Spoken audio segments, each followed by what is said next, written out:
नमस्कार, मृदुभाषी के इस खास कार्यक्रम शख्सियत में आपका हार्दिक स्वागत है। मैं हेमंत शर्मा। आज फिजियोथेरेपी डे है, मतलब वर्ल्ड फिजियोथेरेपी डे। और आपको जान के आश्चर्य भी होगा कि इंदौर शहर के लगभग 2000 से अधिक फिजियोथेरेपी के डॉक्टर्स ने कोरोना के इस काल में, जो लगातार पिछले 2 सालों से हम लोग फेस कर रहे हैं, इस काल में अपनी जान की परवाह किए बगैर लोगों को ठीक किया, लोगों के बीच में गए, लोगों के समीप गए और उन्हें लंग्स से लेकर अनेक एक्सरसाइज बताकर उन्हें बेहतर स्थितियों में लाने के बाद उन्हें घरों तक पहुंचाया। तो ऐसे डॉक्टर्स को हम सलाम करते हैं। और आज हमारे साथ एक ऐसे ही डॉक्टर रेशमा खुराना भी हमारे साथ मौजूद हैं। वे इंडेक्स कॉलेज की प्रिंसिपल भी हैं, फिजियोथेरेपी एवं पैरामेडिकल विंग की प्रिंसिपल हैं। मैं आपका बहुत बहुत स्वागत करता हूं मृदुभाषी के स्टूडियो में। रेशमा जी, मैं सबसे पहले आपसे ये जानना चाहूँगा कि हम लोगों ने 2 अलग अलग कार्यकाल देखे हैं, मतलब कोविड के जो कार्य देखे हैं, यदि इसकी बात की जाए तो पहले कार्यकाल में ज़बरदस्त एक भय था, लेकिन सेकंड में एक भय थोड़ा दूर हुआ क्योंकि हम समझ चुके थे कि उससे कैसे बचना है।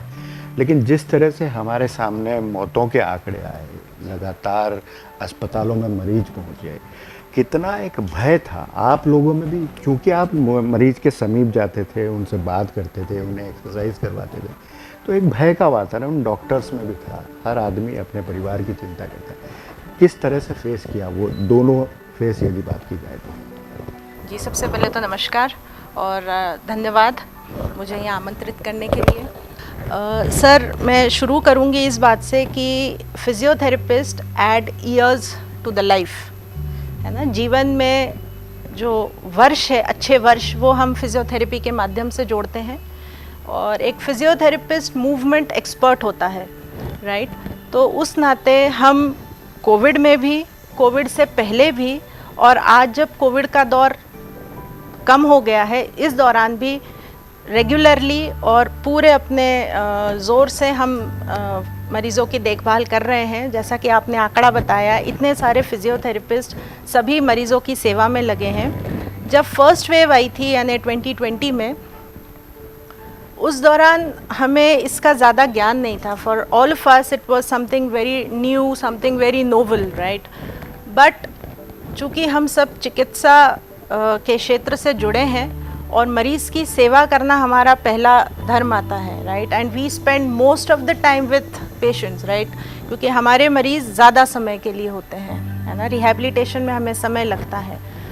उस दौरान भी हमने उनकी चिकित्सा की और अभी भी कर रहे हैं। लेकिन उस टाइम एक डिफरेंस ये था सर कि तब पेशेंट्स में लंग से रिलेटेड सिम्टम्स कम थे, right.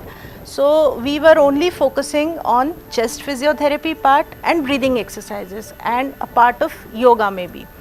But now in the second wave, अगर हम दूसरे वेव की बात करें, जिस दौरान इतना सीरियस रहा है, उसमें हाँ जी, उसमें पेशेंट जो था वो या तो वेंटिलेटर पे है, राइट, या वो किसी ना किसी सपोर्टेड ऑक्सीजन थेरेपी पे है, जिस वजह से लंग्स बहुत ज़्यादा डैमेज होते हैं। तो जब पेशेंट इन है, मतलब जब मरीज़ भर्ती है, उस दौरान भी उसको चेस्ट फिजियोथेरेपी और ये सारी चीज़ें दी गई हैं। और अब जब पेशेंट घर आ गए हैं, यू नो, तो हम उसे कहते हैं लॉन्ग कोविड या पोस्ट कोविड सिम्टम्स कहते हैं, जो हमारी इस साल वर्ल्ड फिजियोथेरेपी की थीम भी है। उसमें अमूमन देखा गया है कि पेशेंट्स में मसल वीकनेस, फटीग या जिसे हम कहते हैं थकान की समस्या, सांस फूलना, अनिद्रा, स्लीपलेसनेस, देन एंग्जाइटी, डिप्रेशन, है ना, इस तरह की सारे सिम्टम्स आज तक लोगों में प्रोलॉन्ग्ड है। वो अपने डेली लिविंग में तो आ गए हैं, अपने रोज़मर्रा के काम में तो आ गए हैं, लेकिन अभी भी वो फिट नहीं है पूरी तरीके से। इसे पोस्ट कोविड इफेक्ट भी कहा जाता है। हाँ जी, this is post covid effect. और मैं यहाँ पे स्ट्रेस करूँगी कि यहाँ पे फिजियोथेरेपी का रोल बहुत अहम है। ऐसी कई फिजियोथेरेपी की एक्सरसाइजेस हैं जो आपको पूर्णतः पहले की तरह स्वस्थ कर सकती हैं, जिसमें आपके लंग्स की एक्सरसाइजेस जैसे ब्रीदिंग एक्सरसाइजेस है, डायफ्रामेटिक ब्रीदिंग है, कुछ ब्लोइंग एक्सरसाइजेस होती है, उसके अलावा स्ट्रेचिंग एक्सरसाइजेस है जो आपके मसल्स को हेल्प करेगी रिकवर होने में, क्योंकि स्टडीज़ कहती है सर कि आप अराउंड 2% ऑफ मसल मास आप खो देते हैं। तो इमेजिन करें मसल मास ही जब हम खो रहे हैं तो हमारे में स्टेमिना कहाँ से रहेगा। So exercises are going to help you a lot.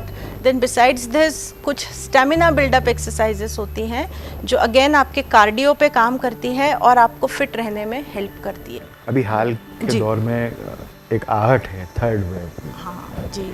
वो कितनी खतरनाक हो सकती है, किस तरह के आप लोगों के पास रिसर्च सामने आया है, चूँकि आप डॉक्टर्स हैं और इस तरह की चीज़ों में लगातार इन्वॉल्व रहते हैं, तो कहाँ इफ़ेक्ट यहाँ समझ में आ रहे हैं कि जैसे विदेशों में इस तरह के केसेस अब आने लगे हैं, तो कितनी घातक हो सकती है थर्ड वेव, उसको लेके किस तरह का प्रिपरेशन आप लोग कर रहे हैं, चाहे फिजियोथेरेपी की बात की जाए तो उसमें लेके। जी भगवान ना करे थर्ड वेव आए, गॉड फॉरबिड दैट। लेकिन फिर भी जैसे मैं index medical college hospital and research centre में कार्यरत हूँ, और हमारे यहाँ इस थर्ड वेव को लेके जैसे हमने पिछले भी दोनों वेव्स में करीब अभी तक हम 2000 से ज़्यादा मरीज़ों का उपचार कर चुके हैं सफलतापूर्वक, और आगे आने वाले जो थर्ड वेव की आशंका जताई जा रही है उसमें भी हमारी कार्यशालाएँ हुई हैं कई, जिसमें हम और हमारी पूरी टीम, अगर पीडियाट्रिक विंग में देखें जैसा ऐसा माना जा रहा है कि बच्चों में हो सकता है ज़्यादा,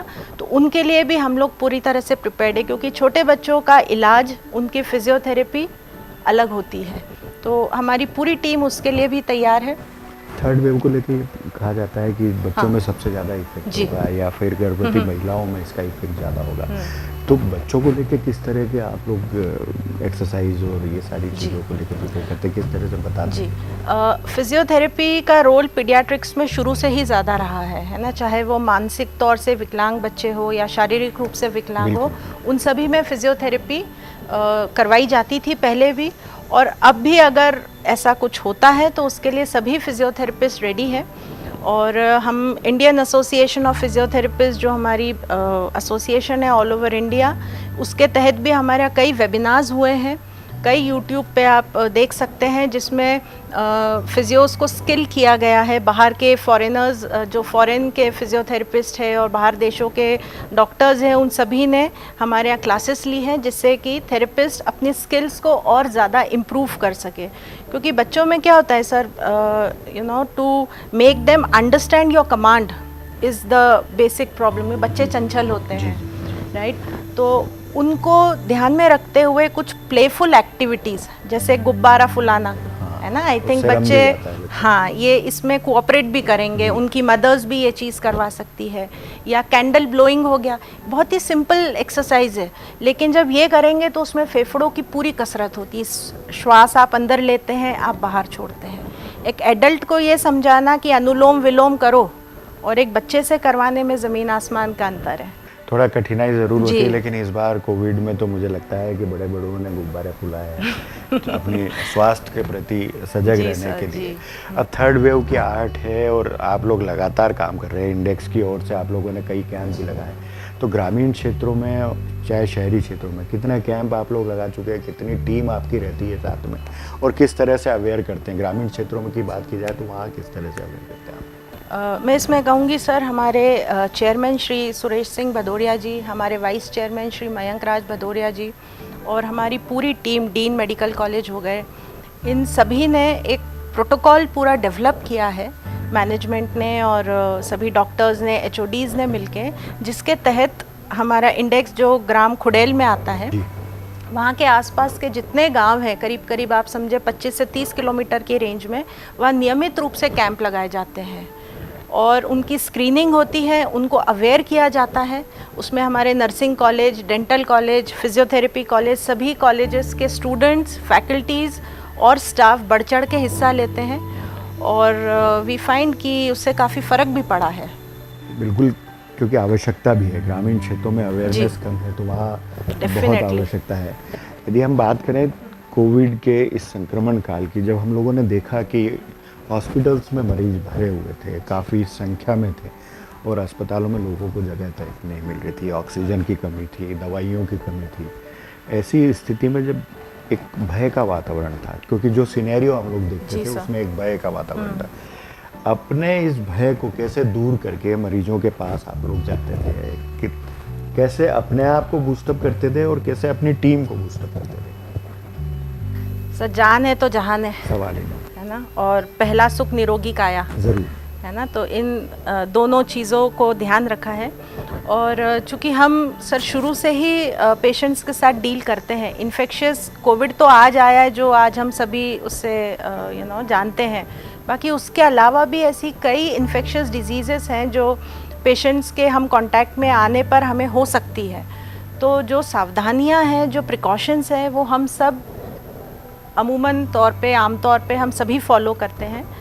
इस दौरान ज़रूर थोड़ा मुश्किल था क्योंकि एक मन में भय भी था, जैसा आपने कहा, और कई बार घर के लोग भी सर इस चीज़ में कहते हैं कि भाई आप छुट्टी लो या आप ना जाओ, है ना, क्योंकि सभी आप को चिंता रहती है, हाँ, और परिवार में एक को भी हुआ तो इस वो सभी को होने के चांसेस होते हैं। रहा थोड़ा मुश्किल, बहुत मुश्किल रहा, लेकिन मैं फिर इसमें बोलूँगी कि हमारे चेयरमैन श्री सुरेश सिंह भदौरिया जी ने हमें बहुत मोटिवेट किया है, हम सबको बहुत सपोर्ट किया है, और सभी तरह से मेडिकल फैसिलिटीज़ भी हमें प्रोवाइड की गई थी, सारे प्रोटेक्टिव इक्विपमेंट्स हमें दिए गए थे। तो हमें उस वजह से एक जो बैक सपोर्ट होता है वो हमारा बहुत स्ट्रॉन्ग है। बिल्कुल, काफ़ी बड़ी संख्या में जी। इंडेक्स मेडिकल कॉलेज में जी। पेशेंट गए हैं और ठीक भी होके गए हैं, वे घरों तक पहुंचे हैं, सुरक्षित अपने घरों तक पहुंचे हैं, ये बहुत बड़ी बात है। लेकिन इस दौरान जैसे आप लोग काम करते थे, एक पीपी किट पहन के फिजियोथेरेपी करना, उस भरी गर्मी में, जब पहला दौर था तब गर्मियों का समय था, मुझे पता है कि लगभग 40 से 45 डिग्री टेम्परेचर भी कई बार हम लोगों ने देखा है। तो ऐसी स्थितियों में मरीज के पास जाना, पहले तो मरीज से अपने आप को खतरा, उसके बाद पीपी किट या इस तरह की किट पहन के उन्हें एक्सरसाइज करवाना, कितना मुश्किल भरा हुआ करता था आपके पास?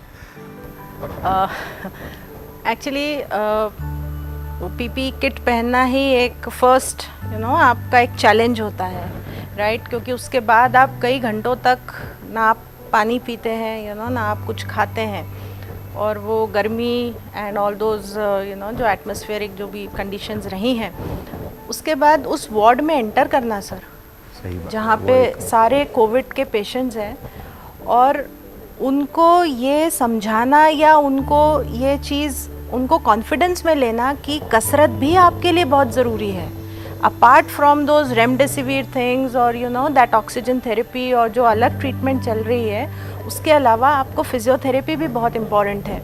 इसमें सर हमने एक होलिस्टिक अप्रोच रखा था पेशेंट के लिए, एक उसको सभी तरफ से उसको डील किया गया, और उनको ग्रुप थेरेपी भी हमने दी है, जिसमें पूरे वार्ड के जो पेशेंट्स हैं उन सभी को हमने yoga, breathing exercises, general mobility exercises, ये सभी उन्हें हमने समझाई, उन्हें बताई, उनसे वो पूरा सेशन हम करवाते थे। ऐसे दिन में हम कम से कम 3 सेशन करते थे, तो हमारी पूरी फैकल्टीज़ और स्टाफ इसमें लगा हुआ था। कई बार देखा गया है कि अस्पतालों में ग्रुप डांस करते हुए भी हमने मरीजों को देखा है, तो क्या ये भी फिजियोथेरेपी का एक अदा है या क्या स्टाइल यस, है या नॉट क्या? एग्जैक्टली फिजियो, क्योंकि जुम्बा वगैरह आता है उसमें, but this is more of music therapy and a psychological boost up. हाँ, ये डर, क्योंकि कम से कम हाँ, इस डर से क्योंकि- लोग बाहर निकले, एक थोड़ा जी। एंटरटेनमेंट हो, हाँ। और उसके आधार पे मरीज एग्जैक्टली, परिस्थितियों और में आए। क्योंकि हम देखते हैं ना सर, अभी इन दिनों भी हमें छींक भी आ जाए अगर 3-4, तो हमारे दिमाग में एक सवाल ज़रूर आता है, यार कोविड तो नहीं हो और गया। आसपास के व्यक्ति आपको घूर के एग्जैक्टली देखें। एग्जैक्टली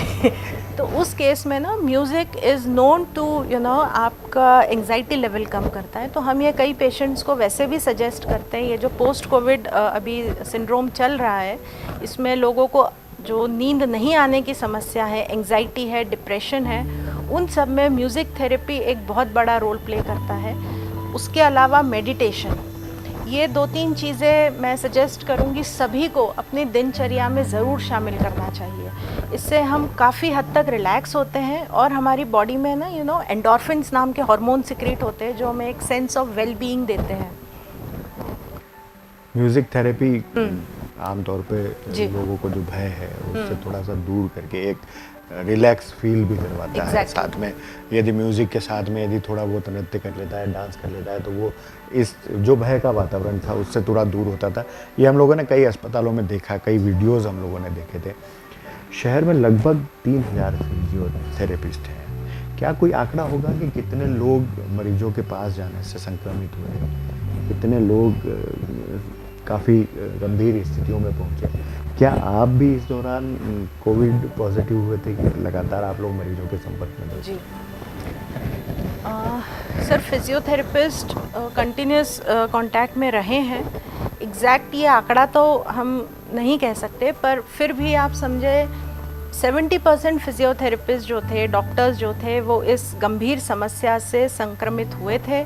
कई फिजियोथेरेपिस्ट ने जान भी गंवाई है और कई लोग आज भी पोस्ट कोविड सिम्टम से आज भी जूझ ही रहे हैं। और जैसा आपने लगातार आप लोगों का संपर्क exactly, था उन लोगों के साथ। आज वर्ल्ड फिजियोथेरेपी डे भी है, तो क्या एक संदेश आप देना चाहेंगे? क्योंकि थर्ड वेव की आशंका भी है, लगातार लोग आज पोस्ट कोविड से भी परेशान हैं, जो सिम्टम्स हैं उससे भी लगातार लोग अभी जूझ ही रहे हैं। तो किस तरह का एक संदेश देना चाहेंगे बच्चों को लेके, गर्भवती महिलाओं को लेके, घर के बुजुर्गों को लेके?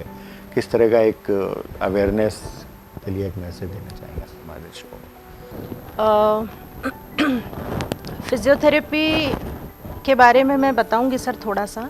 ये एक ऐसी विधा है जिसको हम प्रिवेंटिव, प्रमोटिव और क्यूरेटिव तीनों में हम यूज़ कर सकते हैं। जहां हम हेल्थ को प्रिवेंट भी कर सकते हैं बीमारियों से, हम प्रमोट भी कर सकते हैं हमारी वेल बीइंग, और हम क्योर तो कर ही रहे हैं। तो इसी के मद्देनज़र अगर हम देखें तो जिन लोगों को कोविड हो चुका है और जो अभी भी उससे जूझ रहे हैं, उसके आफ्टर इफ़ेक्ट्स हैं, उनके लिए मैं यही कहूँगी कि आप रेगुलर एक्सरसाइज करें और अपनी कार्डियो पे विशेष रूप से ध्यान दें, जैसे कि वॉकिंग हो गया, साइकिलिंग हो गया, स्विमिंग हो गया।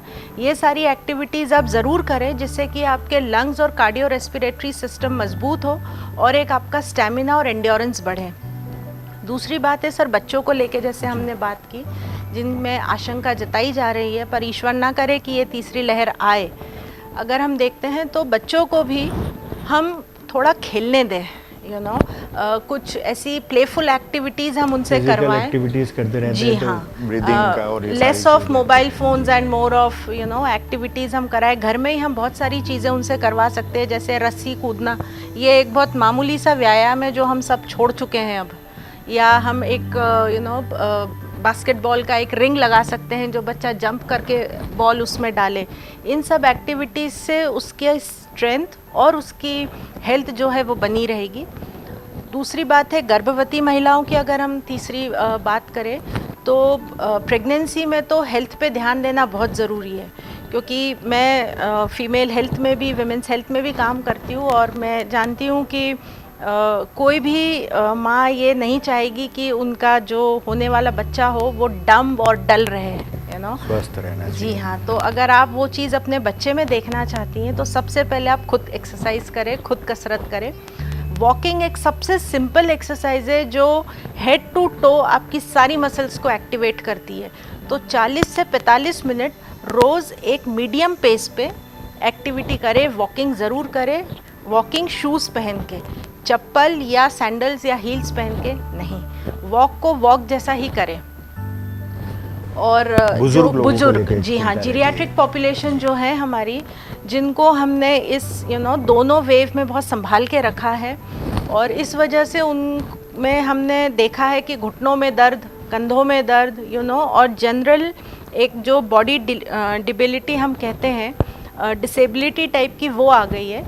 तो उनके तहत उनके लिए बहुत सारे व्यायाम हैं। कुछ चेयर एक्सरसाइजेस होती है जो वो आसानी से बैठ के भी कर सकते हैं, अपनी चेयर पे बैठे बैठे वो कसरत कर सकते हैं, टीवी देखते हुए भी एक्सरसाइज कर सकते हैं। उसके अलावा कुछ ब्रीदिंग के व्यायाम होते हैं, जैसे सबसे सिंपल होता है डायफ्रामेटिक ब्रीदिंग हम जिसे कहते हैं। उसमें हमें नाक से लंबी सांस लेना है, कुछ सेकंड के लिए रोकना है और मुंह से, जैसे हम सीटी बजाते हैं, इस तरीके से श्वास को हमें बाहर छोड़ना है। ये बहुत सिंपल एक्सरसाइज है सर, 5 मिनट करें, ऐसा दिन में 3 से 4 बार दोहराएं। इससे फेफड़े ना केवल तंदुरुस्त होते हैं बल्कि कोरोना अगर कभी होता भी है भविष्य में हमें, तो उसके लिए हमारे फेफड़े, लंग्स प्रिपेयर्ड रहते हैं। शुक्रिया रेशमा जी, आपने बहुत अच्छी जानकारियाँ हमारे दर्शकों तक पहुँचाई है। फिजियोथेरेपी के माध्यम से आप कैसे स्वस्थ रह सकते हैं, तीसरी लहर की जो आर्ट है उसके पहले आप किस तरह के प्रिकॉशंस रख के कितना बेहतर महसूस कर सकते हैं, स्वस्थ रह सकते हैं, और अस्पताल का रुख करने से पहले अपने घर पर ही अपने इंतज़ाम खुद कर सकते हैं। ऐसी सारी जानकारियाँ आज हम लोगों को मृदुभाषी के दर्शकों तक मैडम रेशमा खुराना जी ने पहुँचाई है। फिजियोथेरेपी डे भी है और हमें महत्वपूर्ण जानकारियाँ भी मिल रही है। इससे बेहतर कुछ हो नहीं सकता। आपका बहुत बहुत शुक्रिया, बहुत बहुत धन्यवाद। आप मृदुभाषी के इस खास कार्यक्रम में पधारे, आपने समय दिया। अगले कार्यक्रम में एक बार फिर हम किसी शख्सियत के साथ मौजूद रहेंगे। तब तक के लिए हमें आज्ञा दीजिए। नमस्कार। धन्यवाद।